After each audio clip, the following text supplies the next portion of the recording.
you, Mr. Chairman. Thank you, Mr. Chairman. I request unanimous consent to enter a number of documents into the record. The first of which is a statement from Cory Mills, First Sergeant, stating his forms and accounts of his military service are falsified. The second document is a picture of Cory Mills wearing a Bronze Star from 2019, before he ever got a Bronze Star.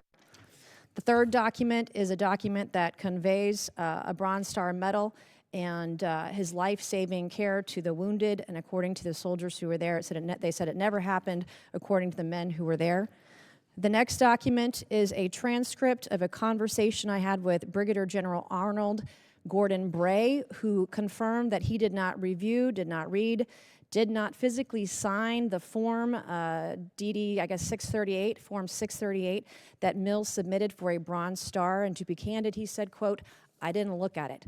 I asked to review the email that he sent to Mills' staff about authorizing his signature for a form he did not review, and he said that he would not share it with me.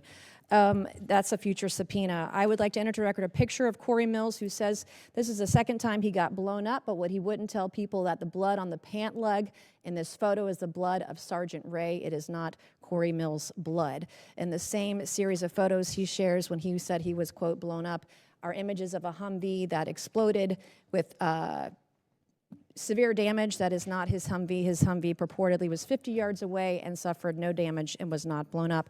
This is a copy of Cory Mills' marriage certificate with a 9/11 imam at a 9/11 mosque, entered for the record and redacted, with family members' names redacted and protected. This is a picture of Cory Mills with a purported Russian hooker in Afghanistan, which he, of course, denies. And then last but not least, I would like to request unanimous consent to enter into the record a restraining order against Cory Mills for dating violence. Thank you. I just buried my father on Thursday, Mr. Chairman. My father died with shrapnel in his body. He had 3 tours of combat, 2 in Vietnam, 1 in 1965 during the coup d'etat of the Dominican Republic. And I take stolen valor seriously, because we have men and women in uniform that have given their lives.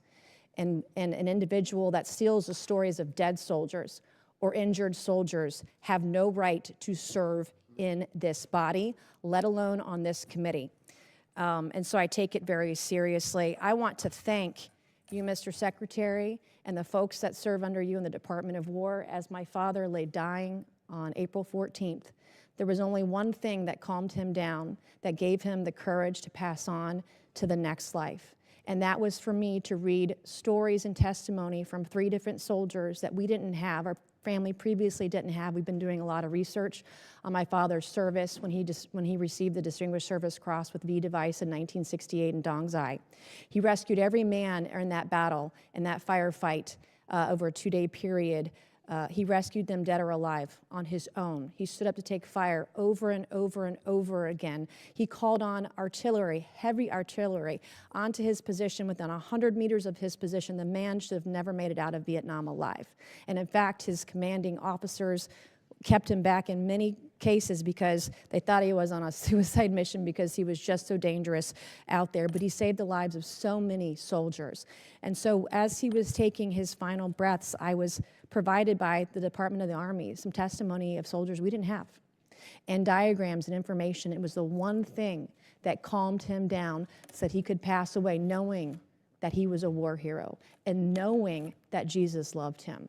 And it changed our family's life, and it changed his life in his last moments, his last breaths, his last hours.